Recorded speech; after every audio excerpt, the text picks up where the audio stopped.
الله أكبر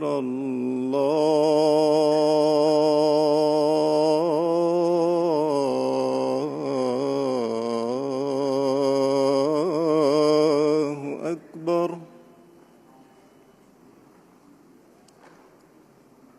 أشهد أن لا إله إلا الله.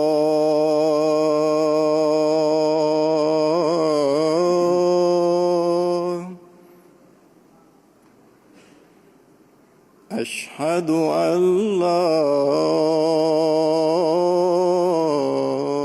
إله إلا الله.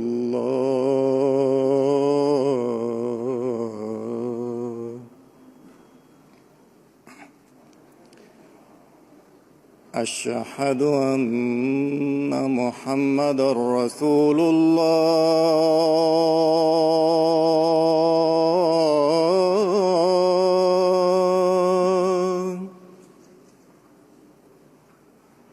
أشهد أن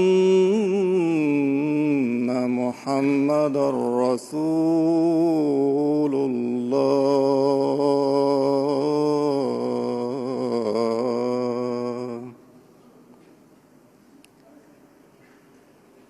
حي على الصلاة.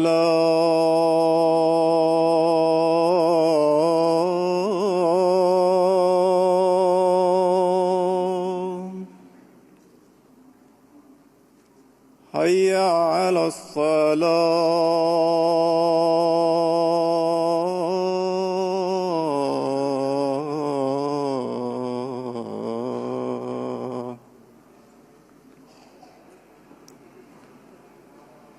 حي على الفلاح.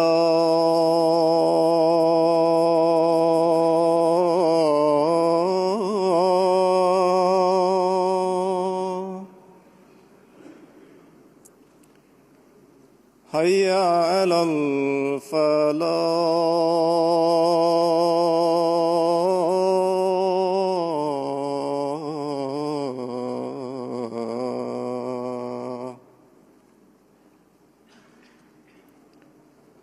الله أكبر الله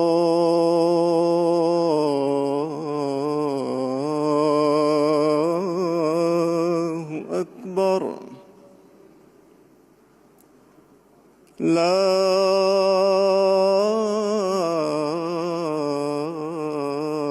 إله إلا الله.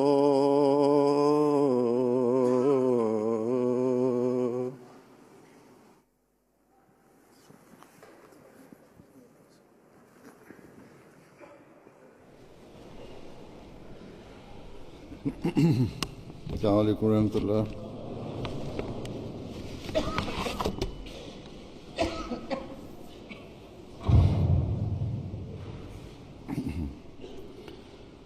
أشهد أن لا إله إلا الله وحده لا شريك له وأشهد أن محمدًا عبده ورسوله.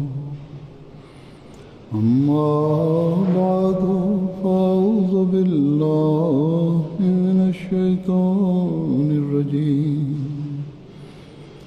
بسم الله الرحمن الرحيم. الحمد لله رب العالمين. الرحمن الرحيم.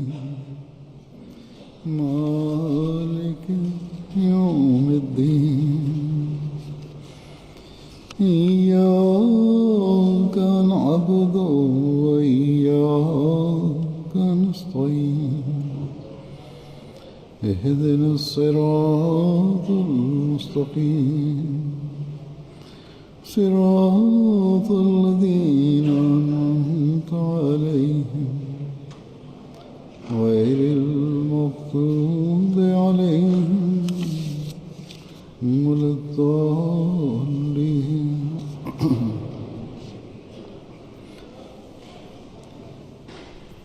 تعالیٰ کے فضل سے آج سے جماعت احمدیہ بیلجیم کا جلسہ سالانہ شروع ہو رہا ہے۔ بڑے عرصے کے بعد میں آپ کے جلسے میں شامل ہو رہا ہوں۔ اس عرصے میں یہاں جماعت میں اضافہ بھی ہوا ہے، دنیا کی دوسری جماعتوں کی طرح اللہ تعالیٰ کے فضل سے یہاں بھی جماعت بڑھی ہے۔ پاکستان سے یہاں ہجرت کر کے آنے والے بھی بہت سے نئے شامل ہوئے ہیں۔ اس کے علاوہ اور بہت سی باتوں میں یہاں ترقی ہوئی ہے، مثلاً مشن ہاؤسز میں اضافہ ہوا، مساجد اور نماز سینٹرز میں بھی اضافہ ہوا، برسلز کی مسجد جو زیر تعمیر ہے تقریباً تکمیل کے مراحل میں ہے، یہ بھی اچھی مسجد بن رہی ہے۔ پرسوں آلکن میں ایک مسجد کا میں نے افتتاح کیا، بڑی وسیع جگہ اور عمارت جماعت کو اللہ تعالیٰ نے دی ہے۔ تو ظاہری طور پر ہم دیکھتے ہیں کہ جماعت پر یہاں بڑے فضل ہوئے ہیں، لیکن اللہ تعالیٰ کے یہ فضل، یہ احساس بھی افراد جماعت میں پیدا کرنے والے ہونے چاہیے کہ ہم اللہ تعالیٰ کے احکامات کو سمجھنے اور ماننے میں اور عمل کرنے میں بھی نہ صرف ظاہری طور پر بلکہ حقیقی طور پر پہلے کی نسبت بہتر ہوں، اور یہی نہیں کہ بہتر ہوں اور ایک جگہ کھڑے ہو جائیں، بلکہ ہمارا ہر دن اور ہر قدم گزشتہ دن سے اور پچھلے قدم سے نیکی اور تقوی اور حضرت مسیح علیہ السلام کی بعثت کے مقصد کو پورا کرنے میں ترقی کرتا ہوا اور آگے بڑھتا ہوا نظر آئے۔ اپنی برائیوں کو ہم پیچھے چھوڑ چکے ہوں اور نیکیوں میں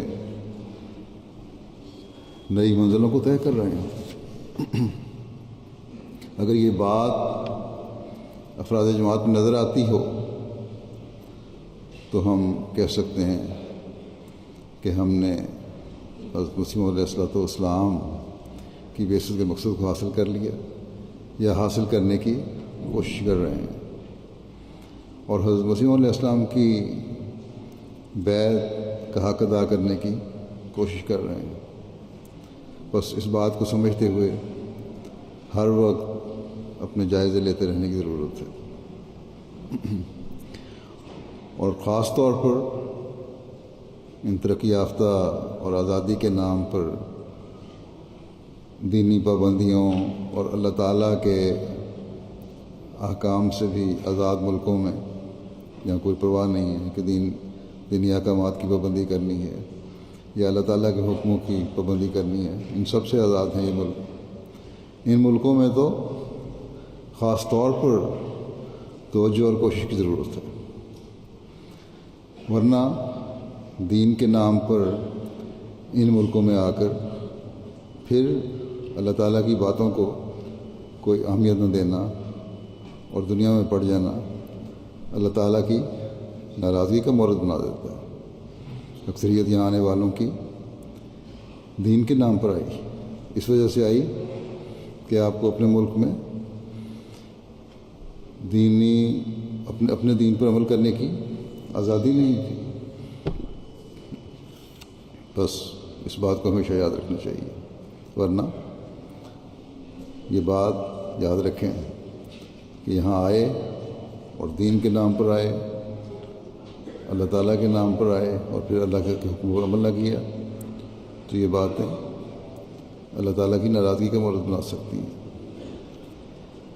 لیکن انسان کمزور ہے، اس لیے اس کمزوری کی وجہ سے دنیا کی طرف جھکاؤ بھی ہو جاتا ہے۔ ایک حد تک دنیا کی طرف توجہ دینا اور دنیا کمانا منع نہیں، لیکن دنیا پر دنیا داروں کی طرح گرنا، اس بات سے اللہ تعالیٰ نے منع فرمایا ہے۔ اور اس بارے میں ہمیں حضرت مسیح موعود علیہ الصلوۃ والسلام نے بھی بڑا کھول کر اور واضح فرمایا۔ ایک موقع پر حضرت مسیح موعود علیہ الصلوۃ والسلام نے فرمایا کہ خدا تعالیٰ نے دنیا کے شغلوں کو جائز رکھا ہے، جو دنیا کے کام ہیں، شغل ہیں، مصروفیات ہیں، جائز ہیں، کوئی گناہ نہیں ان میں، کیونکہ اگر یہ نہیں ہوں گے تو اس راہ سے بھی ابتلا آ جاتا ہے، اور اسی ابتلا کی وجہ سے انسان چور، قمار باز، ٹھگ، ڈکیٹ بن جاتا ہے اور کیا کیا بری عادتیں اختیار کر لیتا ہے۔ فرمایا مگر ہر ایک چیز کی ایک حد ہوتی ہے۔ دنیاوی شغلوں کو اس حد تک اختیار کرو کہ وہ دین کی راہ میں تمہارے لیے مدد کا سامان پیدا کر سکیں، اور مقصود بذات اس میں دین ہی ہو۔ فرمایا پس ہم دنیاوی شغلوں سے بھی منع نہیں کرتے، یہ دنیاوی مصروفیات ہیں، یہ منع نہیں، لیکن اس شرط کے ساتھ کہ اصل مقصد دین ہونا چاہیے۔ بس یہ بنیادی اصول ہے ایک دیندار کے لیے، ایک اس شخص کے لیے جو اپنے آپ کو اللہ تعالیٰ کے دین پر چلنے والا کہتا ہے۔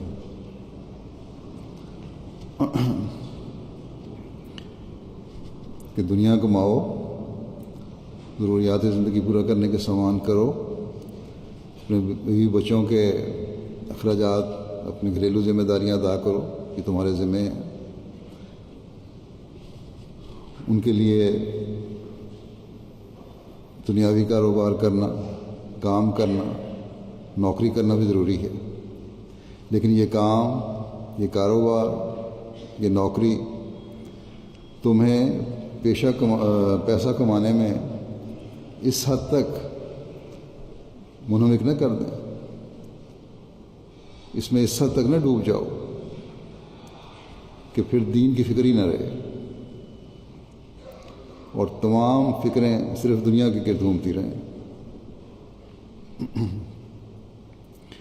دنیا بھی کمانی ہے تو اس لیے کہ اللہ تعالیٰ کے حکم کے مطابق بیوی بچوں کے حق ادا کرنے، اللہ تعالیٰ کی مخلوق کے حق ادا کرنے ہیں، اللہ تعالیٰ کے دین کی خدمت کرنی ہے۔ یہ مقصد ہوگا تو دنیا بھی ملے گی اور دین بھی ملے گا۔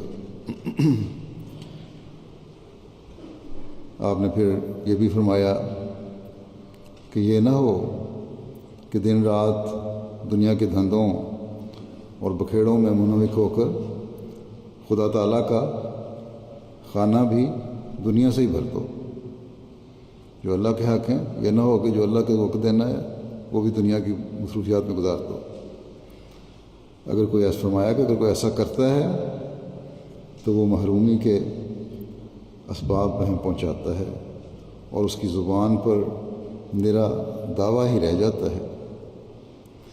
بس اگر دنیا میں ہی ڈوب گئے تو دین سے محروم ہو گئے، اور جب دین سے محروم ہو گئے تو پھر دین کا دعویٰ اور بیعت کا دعویٰ اور اللہ تعالیٰ پر ایمان کا دعویٰ صرف دعویٰ ہے، اس سے زیادہ اس کی کوئی حیثیت نہیں، اور کوئی حقیقت نہیں اس کی۔ کہنے کو تو ہم احمدی ہیں، لیکن عمل ہمارے وہی ہیں جو دوسروں کے ہیں۔ اگر ہم دنیا کی طرف پڑ گئے زیادہ، اس میں ڈوب گئے۔ پھر اس بات کی ایک اور جگہ مزید وضاحت فرماتے ہوئے کہ دنیا کو حاصل کرنے کا مقصد دین ہونا چاہیے، آپ علیہ السلام فرماتے ہیں کہ اسلام نے رہبانیت کو منع فرمایا ہے، یہ بزدلوں کا کام ہے۔ دنیا سے کٹ جانا یہ تو بزدلوں کا کام ہے۔ فرمایا کہ مومن کے تعلقات دنیا کے ساتھ جس قدر وسیع ہوں وہ اس کے مراتب عالیہ کا موجب ہوتے ہیں، کیونکہ اس کا نصب العین دین ہوتا ہے، اور دنیا اور اس کا مال و جاہ دین کا خادم ہوتا ہے۔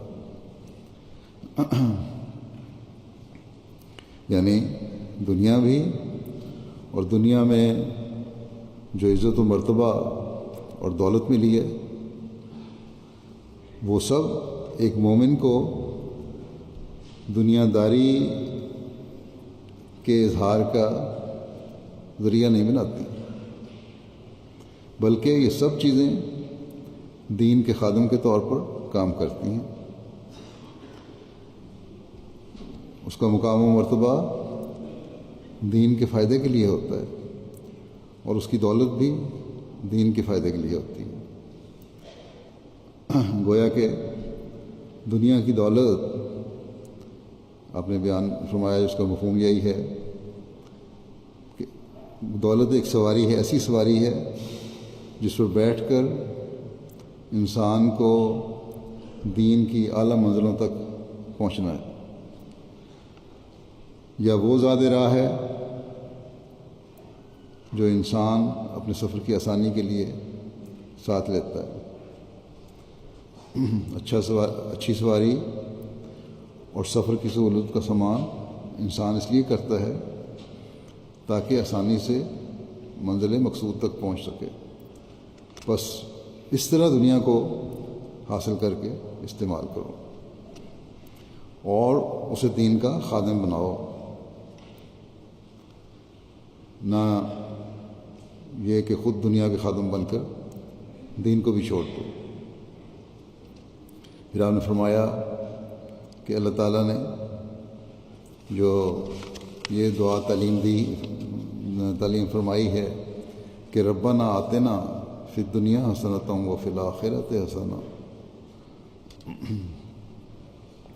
اس میں بھی دنیا کو مقدم کیا ہے، لیکن کس دنیا کو؟ فرمایا اس میں دنیا کو مقدم کیا ہے، لیکن کس دنیا کو؟ فرمایا حسنۃ الدنیا، حسنۃ الدنیا کو مقدم کیا ہے، جو آخرت میں حسنات کا موجب ہو جائے۔ اس فرمایا کہ اس دعا کی تعلیم سے صاف سمجھ میں آ جاتا ہے کہ مومن کو دنیا کے حصول میں حسنات الآخرہ کا خیال رکھنا چاہیے، اور ساتھ ہی حسنۃ الدنیا کے لفظ میں ان تمام بہترین ذرائع حصول دنیا کا ذکر آ گیا جو ایک مومن مسلمان کو حصول دنیا کے لیے اختیار کرنی چاہیے۔ دنیا کو ہر ایسے طریق سے حاصل کرو جس کے اختیار کرنے سے بھلائی اور خوبی ہی ہو، نہ وہ طریق جو کسی دوسرے بنی نوع انسان کی تکلیف کا موجب ہو، نہ ہم جنسوں میں کسی عار اور شرم کا باعث۔ ایسی دنیا بے شک حسنۃ الآخرہ کا موجب ہوگی۔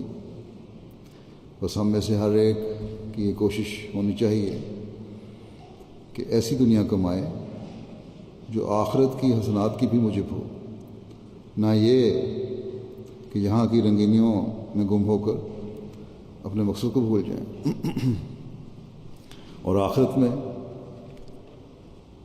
حسنات لینے کے بجائے اللہ تعالیٰ کی ناراضگی کا موجب بنے۔ اور پھر دنیا کی رنگینیاں اور لذات ایسی ہیں کہ جو انسان میں مزید بے چینیاں پیدا کر دیتی ہیں۔ اپنی طرف سے انسان سمجھتا ہے کہ دنیا میں مجھے سکون مل سکتا ہے، لیکن حقیقت میں سکون نہیں بلکہ بے چینیاں پیدا ہوتی ہیں۔ حضرت مسیح موعود علیہ السلام اس بات کی وضاحت کرتے ہوئے فرماتے ہیں کہ مت خیال کرو کہ کوئی ظاہری دولت یا حکومت اور مال و عزت، اولاد کی کثرت کسی شخص کے لیے راحت یا اطمینان اور سکینت کا موجب ہو جاتی ہے، اور وہ دم نقد بہشتی ہوتا ہے،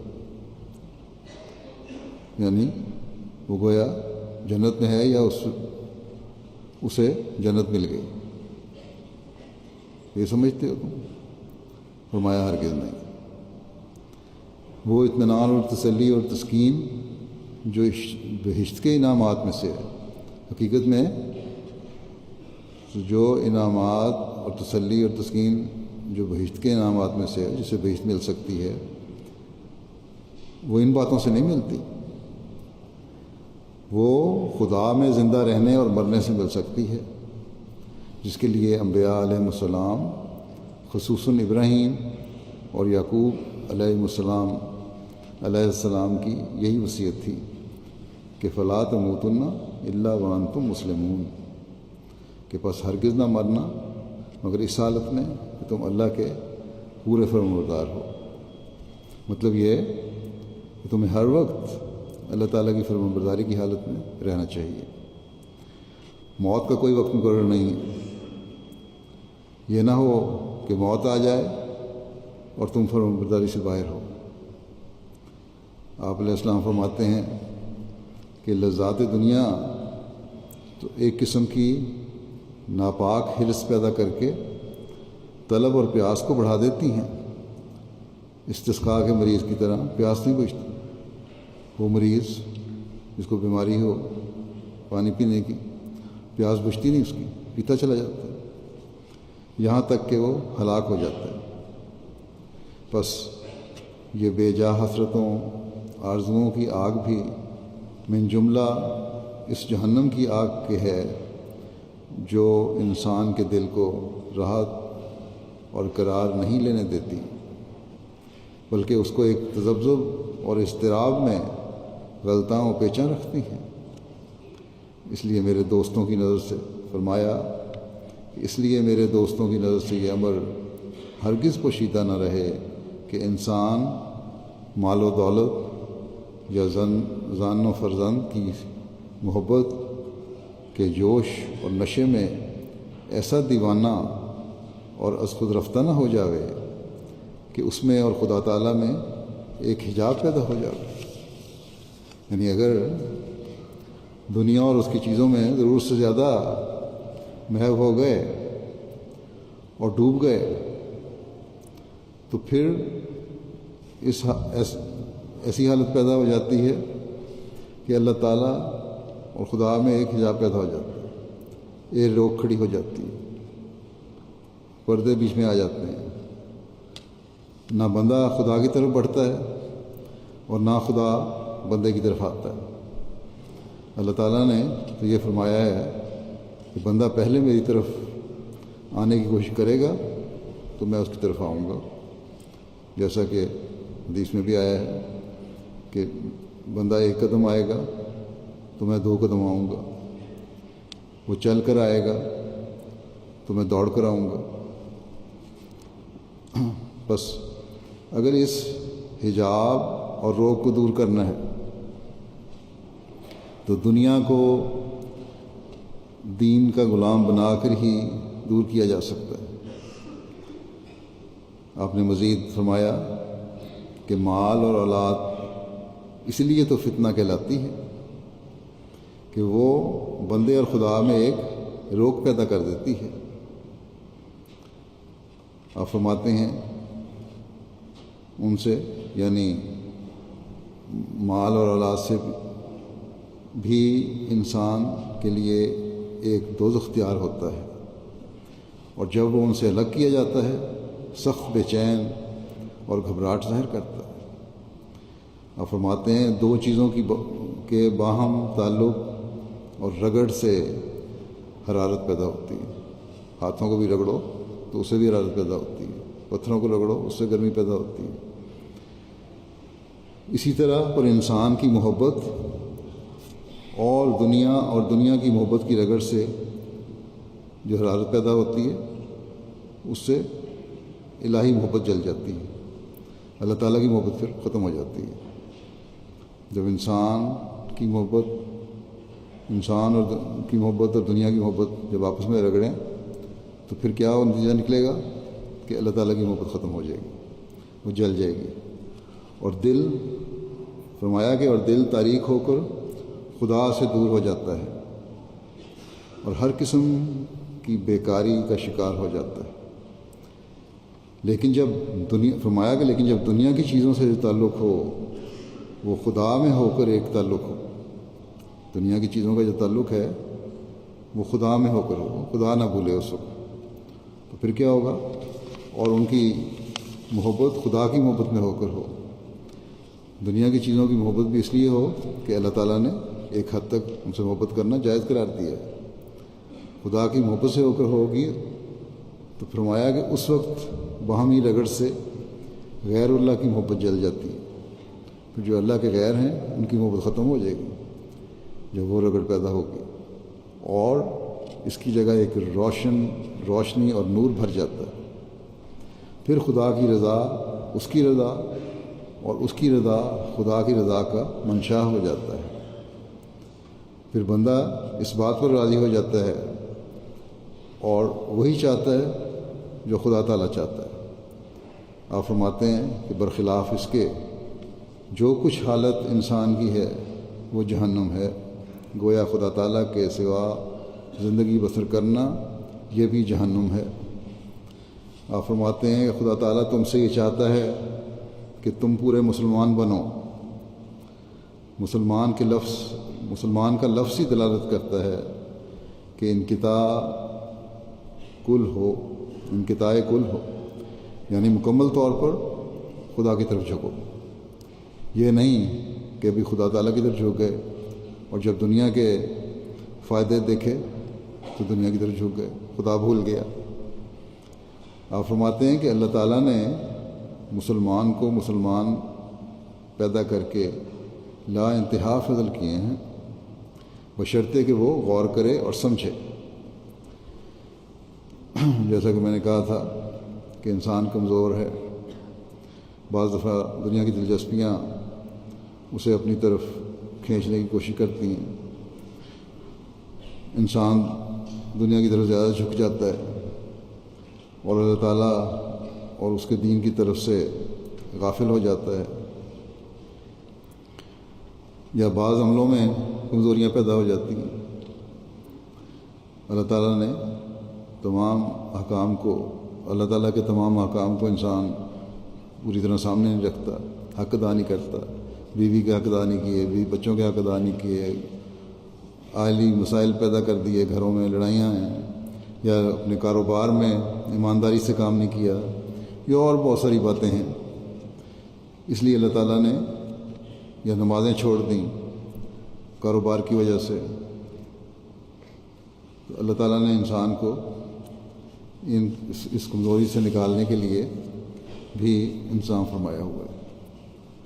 اور ہم احمدی خوش قسمت ہیں کہ ہمیں حضرت مسیح علیہ الصلوۃ والسلام کے ماننے کی توفیق دی، جو ہمیں بار بار مختلف موقعوں پر اپنے راستے سے بھٹکنے سے بچانے کے لیے رہنمائی فرماتے رہتے ہیں۔ پھر آپ نے اللہ تعالیٰ کے اذن سے ایک یہ بھی انتظام فرمایا کہ ان جلسوں کا انعقاد فرمایا، جہاں ہم سال میں ایک مرتبہ جمع ہو کر اپنی روحانی بہتری کا سامان کرنے کی کوشش کرتے ہیں۔ بس ہر شامل ہونے والے کو جلسے کے اس مقصد کو ہمیشہ سامنے رکھنا چاہیے کہ ہم اللہ تعالیٰ کے قریب تر ہوں، دین کو مقدم کرنے والے ہوں، اور دنیا میں رہتے ہوئے دنیا کو دین کا خادم بنانے والے ہوں اور یہ روح صرف اپنے اندر پیدا نہ کریں بلکہ اپنی اولاد میں بھی یہ روح پھونکیں کہ اللہ تعالیٰ ہم سے کیا چاہتا ہے اور انسانی زندگی کا مقصد کیا ہے۔ نسلاً بعد نسلاً اس بات کو اپنی اولادوں کے دلوں میں بٹھاتے چلے جائیں کہ دنیا کو دین کا خادم بنانے کے لیے اللہ تعالیٰ کے جو احکامات ہیں ان پر چلنے کی کوشش کرو،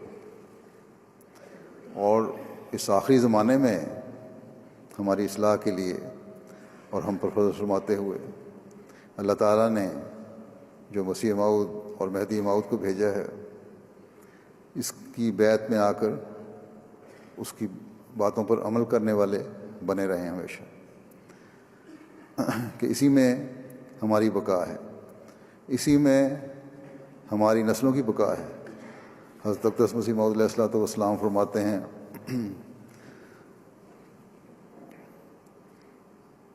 اس مقصد کو بیان کرتے ہوئے کہ ایک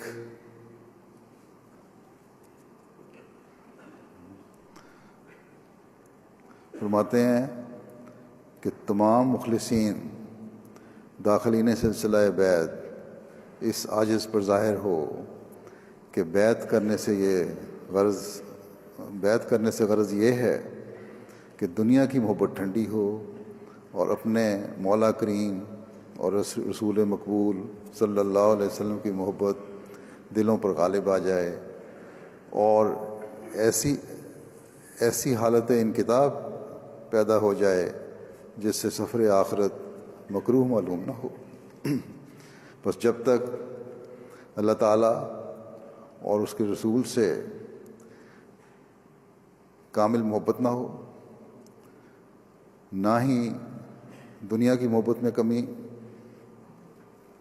آ سکتی ہے، نہ ہی انسان کو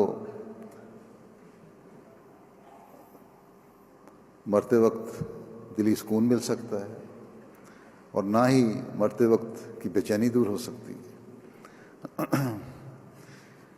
یہ ہے وہ مقصد جس کے لیے اللہ تعالیٰ نے آپ کے ذریعے سے یہ سلسلہ قائم فرمایا اور ہمیں اس میں شامل ہونے کی توفیق دی، اور جس کے لیے آپ نے بیعت لی اور بیعت کرنے والوں پر اس مقصد کو واضح فرمایا۔ اگر اس مقصد کے حصول کے لیے ہم کوشش نہیں کر رہے تو ہمارے بیعت کے دعوے صرف دعوے ہیں، اور حقیقت میں نہ ہی ہم نے حضرت مسیح موعود علیہ الصلوۃ والسلام کو پہچانا ہے، نہ ہی آپ کو ماننا ہے، نہ ہی بیعت کا حق ادا کرنے والے ہیں۔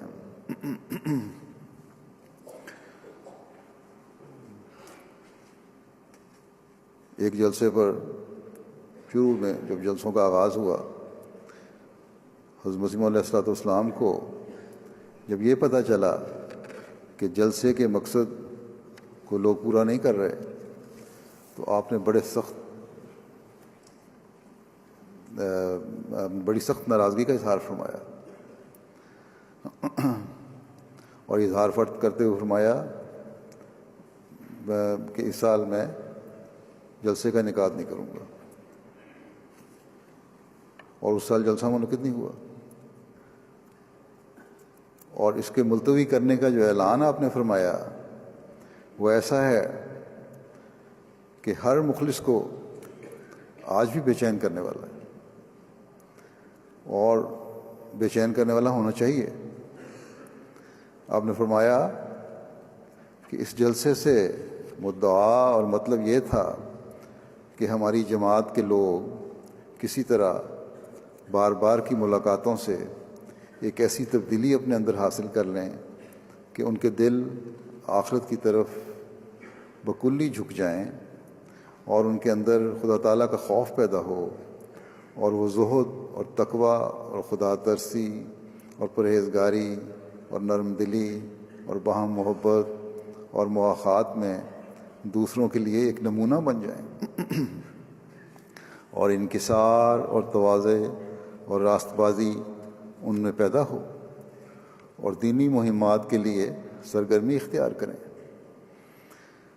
پھر فرمایا یہ جلسہ ایسا تو نہیں ہے کہ دنیا کے میلوں کی طرح خواہ التزام اس کا لازم ہے، بلکہ اس کا انعقاد صحت نیت اور حسن ثمرات پر موقوف ہے، ورنہ غیر اس کے ہیچ۔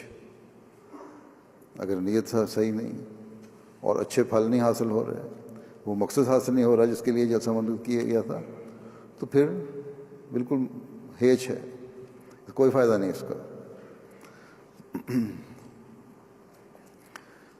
یہ جو آپ نے فرمایا کہ بار بار کی ملاقاتوں سے ایسی تبدیلی پیدا کریں، یہ کس کی ملاقاتیں؟ یہ حضرت مسیح موعود علیہ السلام کے ساتھ ملاقاتیں۔ بس اگر ایسے لوگ جو حضرت مسیح موعود علیہ السلام کے وقت میں اپنی کچھ کمزوریوں کی وجہ سے حضرت مسیح موعود علیہ السلام کی ناراضگی کے مورد بنے، تو آج کل تو اللہ تعالیٰ بہتر جانتا ہے کہ تعداد کے لحاظ سے کتنے ہیں ہم اور کیا حالت ہے ہماری، جو اس زمرے میں آتے ہیں، ان لوگوں میں آتے ہیں جن پر حضرت مسیح علیہ السلام نے ناراضگی کا اظہار فرمایا۔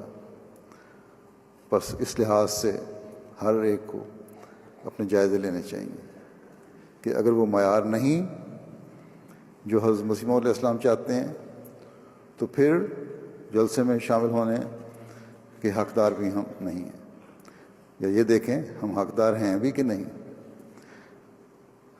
یا صرف اس لیے کہ پیدائشی احمدی ہیں یا پرانے احمدی ہو گئے کئی سالوں سے بیعت کر کے، یا بزرگ آباء و اجداد کی اولاد ہیں اس لیے شامل ہو رہے ہیں، تو پھر وہ مقصد پورا نہیں کر رہے جو حضرت مسیح علیہ السلام ہم سے چاہتے ہیں، یا اس نیت سے نہیں آئے کہ ہم نے یہ مقصد حاصل کرنے کی اپنی تمام تر صلاحیتوں سے کوشش کرنی ہے، یا کرتے رہے ہیں یا کر رہے ہیں۔ تو پھر اگر یہ نہیں، تو پھر جلسوں پر آنا ایک میلے پر آنا ہی ہے۔ بس اس بات سے ہر مخلص احمدی کے دل میں ایک فکر پیدا ہونی چاہیے۔ اب تو ہر سال دنیا کے مختلف ممالک کے جلسے ہوتے ہیں، بعض میں شامل ہوتا ہوں، بعض پر MTA کے ذریعے سے شرکت ہو جاتی ہے۔ یورپ کے بعض جلسوں میں آپ میں سے بہت سے شامل ہوتے ہیں، اس وقت میرے سامنے بیٹھے ہوئے ہیں جو کئی جلسوں میں شامل ہوئے۔ UK کے جلسے کے بعد جرمنی کے جلسے میں بہت سے شامل ہو کر آئے ہیں، اور ہر جلسے پر جلسے کے مقاصد اور دینی، علمی اور روحانی ترقی کی باتیں ہوتی ہیں اور تقاریر ہوتی ہیں، اور بہت سے مجھے لکھتے ہیں لوگ کہ ایک خاص ماحول تھا، روحانیت کے نظارے ہم نے دیکھے، اس میں بہت پیار اور بھائی چارے کے نظارے ہم نے دیکھے آپس میں۔ ہمارے ساتھ یہ بھی لکھتے ہیں لوگ کہ ہمارے ساتھ بعض مہمان گئے ہوئے تھے، وہ بھی بڑے متاثر ہوئے یہ ماحول دیکھ کر۔ بس ان باتوں کی وجہ سے اور ایک سال میں ایک سے زیادہ جلسوں میں شامل ہونے کی وجہ سے ایک انقلاب ہماری حالتوں میں آ جانا چاہیے۔ کہاں تو وہ زمانہ جب حضرت مسیح علیہ السلام فرما رہے ہیں کہ جلسے میں شامل ہو سال میں ایک دفعہ، تاکہ تمہارے اندر ایسی پاک تبدیلی پیدا ہو کر سفر آخرت مکروہ معلوم نہ ہو، اور اللہ تعالیٰ اور اس کی مخلوق کے حقوق ادا کرنے کی طرف ایک خاص توجہ پیدا ہو۔ اور کجا اب یہ حالت ہے کہ بعض لوگ ایک سے زائد جلسوں میں شامل ہوتے ہیں سال میں۔ بس جائزہ لیں کہ کیسا انقلاب پھر ایسے حالات میں آ جانا چاہیے۔ بے شک حضرت مسیح علیہ السلام کے سے ملاقات کہ ایک ملاقات ہی کئی جلسوں پر بھاری تھی، اور ایک انقلاب آ جاتا تھا آپ سے مل کے، بہرحال نبی کا ایک مقام ہوتا ہے۔ لیکن اب مسلسل کئی جلسوں کو دیکھنا اور شامل ہونا کچھ تو پاک تبدیلی پیدا کرنے کا باعث ہونا چاہیے۔ باتیں تو اب بھی حضرت مسیح موعود علیہ السلام کی بیان کی جاتی ہیں، الفاظ تو آپ علیہ السلام کے ہی بیان کیے جا رہے ہیں، اور پھر اس سے بڑھ کر حضرت صلی اللہ علیہ وسلم کے الفاظ ہیں اور باتیں ہیں جو مختلف تقریروں میں بیان کی جاتی ہیں، اور اللہ تعالیٰ کے کلام کی تفسیریں بیان کی جاتی ہیں اس سے بھی بڑھ کر۔ تو اگر انسان کا ارادہ ہو اور نیک نیت ہو تو پاک تبدیلی کے سامان اب بھی موجود ہے۔ خلیفہ وقت آپ سے کچھ کہتا ہے تو وہ بھی حضرت مسیح علیہ السلام کی نمائندگی میں ہی کہتا ہے۔ خلافت کے جاری رہنے اور اس کے ساتھ منسلک ہو کر آپ علیہ السلام کی برکات کا تسلسل قائم رہنے کی خوشخبری بھی تو اللہ تعالیٰ سے خبر پا کر حضرت مسیح علیہ السلام نے ہی دی تھی، بلکہ حضرت صلی اللہ علیہ وسلم نے دی تھی، جس کے بارے میں حضرت مسیح علیہ السلام نے فرمایا تھا کہ ان برکات کے جاری رہنے کا وعدہ تمہاری نسبت ہے، یعنی خلافت کی برکات کا۔ بس اس لحاظ سے میں MTA کے سننے کی طرف بھی توجہ دلاتا ہوں، اس موقع سے فائدہ اٹھاتے ہوئے آج اس مضمون سے۔ پاکستان میں جلسوں پر پابندی ہے، وہاں کے لوگ اس لحاظ سے محرومی کا شکار ہیں، تو MTA پر کم از کم باقاعدگی سے خطبات ہی سنا کریں، دیکھا کریں، جلسے دیکھا کریں، اور پھر اس پر عمل کرنے کی کوشش کریں۔ یہ بھی تو ایک ذریعہ اللہ تعالیٰ نے پھر کھول دیا اس کچھ حد تک اس محرومی کا مداوع کرنے کے لیے۔ جلسوں کے پروگرام کو MTA پر دیکھ کر اور سن کر ان سے فائدہ اٹھانے کی کوشش کریں، تو 60-70% تو تشنگی دور ہو سکتی ہے، اور اگر چاہیں تو پاک تبدیلی تو پھر 100% پیدا ہو سکتی ہے۔ لیکن آپ لوگ جو اب یورپ میں آ گئے ہیں، آپ کو میں کہتا ہوں کہ آپ تو جلسوں میں شامل ہو رہے ہیں، اور بعض سال میں ایک سے زیادہ جلسوں میں شامل ہو رہے ہیں۔ یہاں آنے والے احمدیوں کو تو جیسا کہ میں نے کہا ایک انقلاب اپنی حالتوں میں پیدا کر لینا چاہیے۔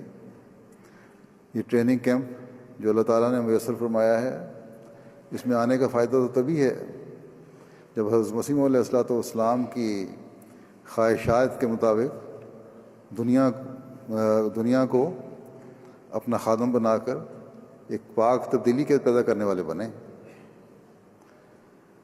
یہاں آ کر جلسے کی کارروائی کو غور سے سنیں اور اس نیت سے سنیں کہ ہم نے ان باتوں پر عمل کرنا ہے تاکہ اپنے اندر نیک تبدیلیاں پیدا کر سکیں۔ جلسے کی کارروائی کو غور سے سننے کی طرف توجہ دلاتے ہوئے حضرت اقدس مسیح موعود علیہ السلام نے ایک موقع پر فرمایا کہ سب کو متوجہ ہو کر سننا چاہیے، پورے غور اور فکر کے ساتھ سنو، کیونکہ یہ معاملہ ایمان کا ہے۔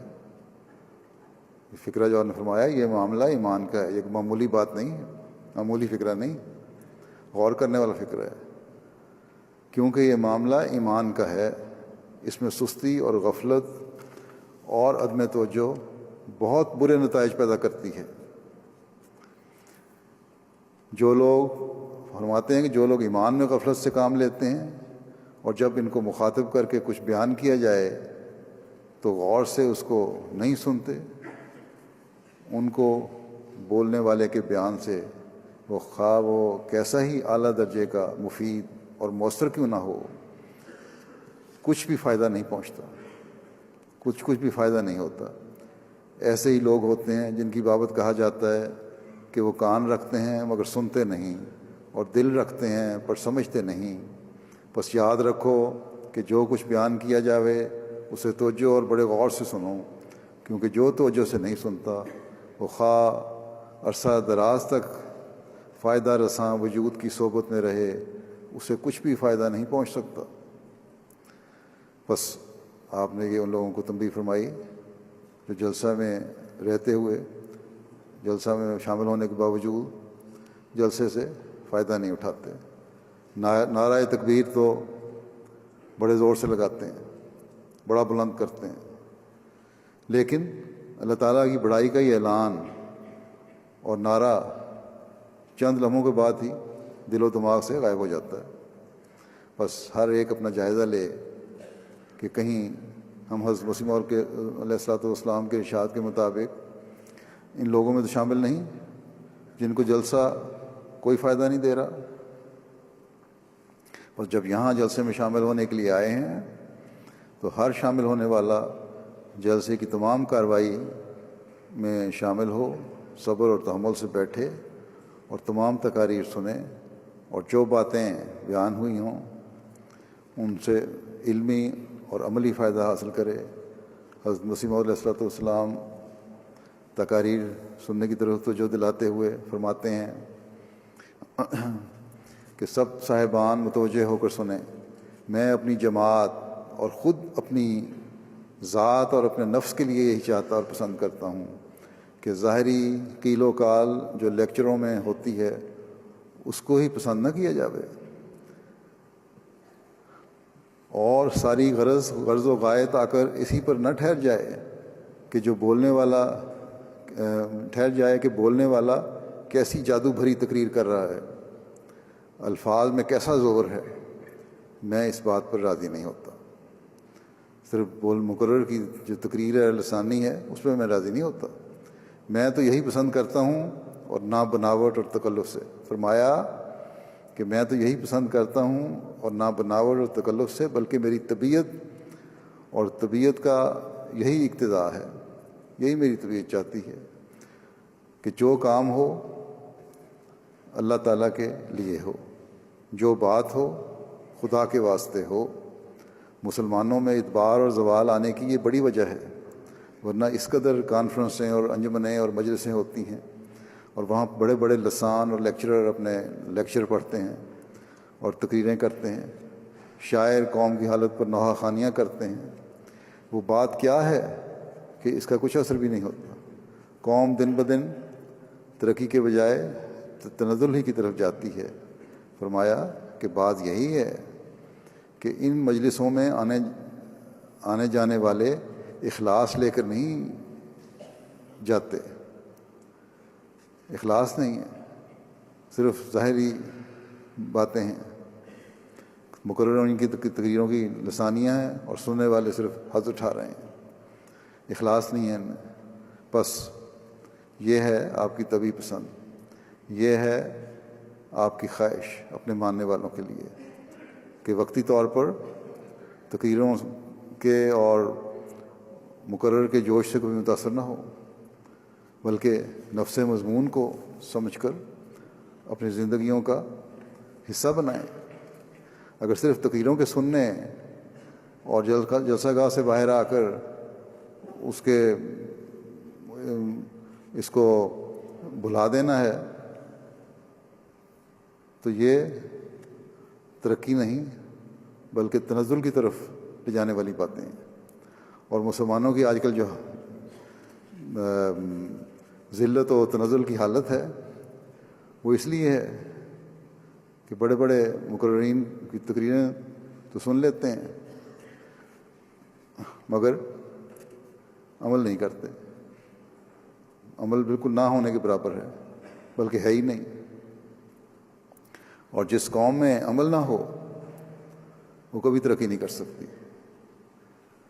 دنیا میں آج مسلمانوں کی جو حالت ہے اس بات کا منہ بولتا ثبوت ہے کہ صرف باتیں ہیں اور عمل نہیں۔ اگر عمل ہوتا تو آج یہ حالت نہ ہوتی۔ بس جب حضرت مسیح علیہ الصلوۃ والسلام کو ہم نے ماننا ہے تو اس لیے کہ وہ کمزوریاں جو مسلمانوں میں پیدا ہو گئی ہیں ان کو دور کیا جائے، ورنہ بے فائدہ ہے۔ ہم ایک طرف تو یہ دعویٰ کرتے ہیں کہ دنیا کو حضرت محمد رسول اللہ صلی اللہ علیہ وسلم کے جھنڈے کے نیچے لے کر آنا ہے، دوسری طرف دنیا ہم پر غالب ہو رہی ہو، اور جلسہ پر آنا بھی صرف اس لیے ہو کہ کچھ دوستوں کو مل لیں گے اور کچھ جلسہ سن لیں گے۔ دوستوں کو ملنا بھی اچھی بات ہے، لیکن یہ ایک ضمنی فائدہ ہے جو حضرت مسیح علیہ الصلوۃ والسلام نے بیان فرمایا جلسے کا، اور یہ ضمنی فائدہ بھی بلا مقصد نہیں ہے، بلکہ اس لیے آپ نے فرمایا کہ تعلق اخوت اور محبت پیدا ہو، آپس میں بھائی چارہ اور پیار پیدا ہو، احمدیوں کا حقوق العباد کی ادائیگی کی طرف توجہ پیدا ہو، اور جماعت کی مضبوطی اور ایک ہونے کا نظارہ ہر جگہ نظر آئے۔ بس یہاں آنے کے اصل مقصد کو اپنے سامنے رکھیں، جلسہ سننا اور ان باتوں پر عمل کرنا ہے جن کو یہاں سنیں۔ اللہ تعالیٰ ہر ایک کو یہ مقصد حاصل کرنے کی توفیق عطا فرمائے۔ جلسہ کی برکات سے اور حضرت مسیح علیہ الصلوۃ والسلام کی دعاؤں کی برکات سے فائدہ اٹھانے والے ہوں، اور اپنے قول اور عمل سے دنیا کو اسلام کی حقیقی تصویر دکھانے والے ہوں۔ دنیا ہمیشہ ہر احمدی کی ثانوی حیثیت ہر احمدی کے لیے ایک ثانوی حیثیت رکھتی ہو، اور اصل مقصد اور مدعا دین ہو اور اللہ تعالیٰ کی رضا ہو۔ اللہ تعالیٰ کی رضا کی حقیقت کو جو سمجھ جائے وہ اللہ تعالیٰ کا حق ادا کرنے والا بن جاتا ہے، اور اس کی مخلوق کا حق ادا کرنے والا بن جاتا ہے یا بن سکتا ہے، امن پیار اور محبت اور بھائی چارہ پیدا کرنے والا بن سکتا ہے، اور اس چیز کی آج دنیا کو ضرورت ہے۔ دنیا میں جو افراتفری ہے اس کو اگر دور کرنا ہے تو صرف اسی صورت میں کہ دنیا کو اپنے خدا کو پہچاننے کی طرف ہم لے کر آئیں، مخلوق کے حق ادا کرنے کی طرف لے کر آئیں، اور یہ ایک احمدی کی بہت بڑی ذمہ داری ہے آج۔ بس اس لحاظ سے ہر ایک کو توجہ کرنی چاہیے۔ جلسہ کے لحاظ سے بعض انتظامی باتیں بھی کرنی چاہتا ہوں۔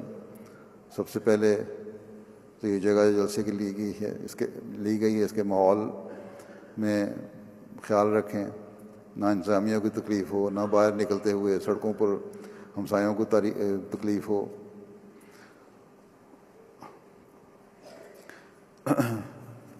اس بات کو بہرحال یقینی بنانا چاہیے۔ غیر مسلموں کو تبھی اسلام کا صحیح پتہ چلے گا جب ان پر یہ اظہار ہوگا کہ احمدی کس طرح ہمسایوں کا بھی خیال رکھنے والے ہیں اور قانون کی پابندی کرنے والے ہیں، اور باوجود اتنی تعداد ہونے کے کسی قسم کی پریشانی کا باعث نہیں بن رہے، بلکہ جلسے کی انتظامیہ بھی خاص طور پر اس بات کا خیال رکھے اور انتظامات کرنے چاہیے۔ گو یہ تعداد بعض ملکوں کے جلسوں کے لحاظ سے معمولی ہے، بلکہ بعض جگہ تو خدا علم جگہ کے اجتماع کی تعداد بھی اس سے زیادہ ہوتی ہے، بڑے جہاں جماعتیں زیادہ ہیں، لیکن اس ملک کے لحاظ سے، یہاں کی تعداد کے لحاظ سے، یہاں کے انتظامیہ کے انتظامات کے لحاظ سے یہ اس وقت کافی بڑی تعداد ہے۔ پھر جلسے کے دنوں میں جو اصل مقصد ہے دعاؤں کا اس کو بھی سامنے رکھیں، درود پڑھتے رہیں، ذکر الہی سے اپنی زبانوں کو ترک کریں۔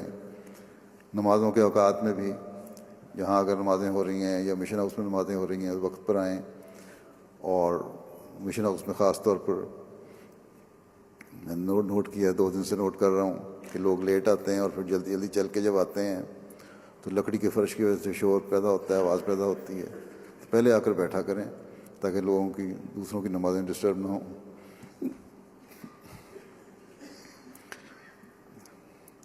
جلسے کی تقریروں کو میں پہلے بھی بیان کر چکا ہوں کہ غور سے سنیں، اور اس کو یہ باقاعدہ انتظام رکھیں کہ جلسے کے وقت میں ہر پروگرام میں شامل ہونا ہے اور تقریریں سننی ہے۔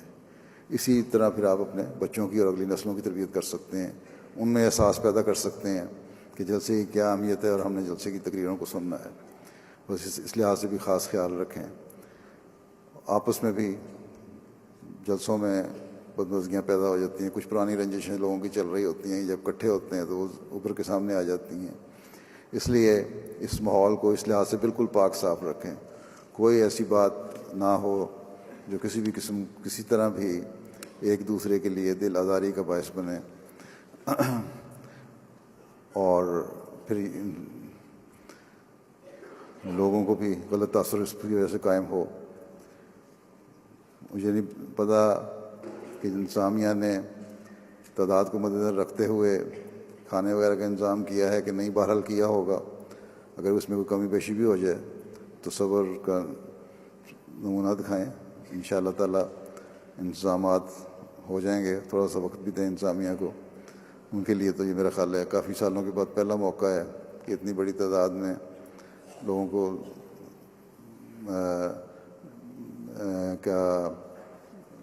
لوگوں کے لیے انتظامات کرنے ہیں. اللہ تعالیٰ بہرحال ہر لحاظ سے جلسے کو برکت فرمائے. اور جیسا کہ میں نے پہلے بھی کہا، سب لوگ ان جلسے کے دنوں میں دعائیں بھی کرتے رہیں، نمازوں کی طرف بھی توجہ رکھیں، اور حضرت مسیح موعود علیہ الصلوۃ والسلام کی دعاؤں کے بھی اللہ تعالیٰ آپ کو وارث بنائے.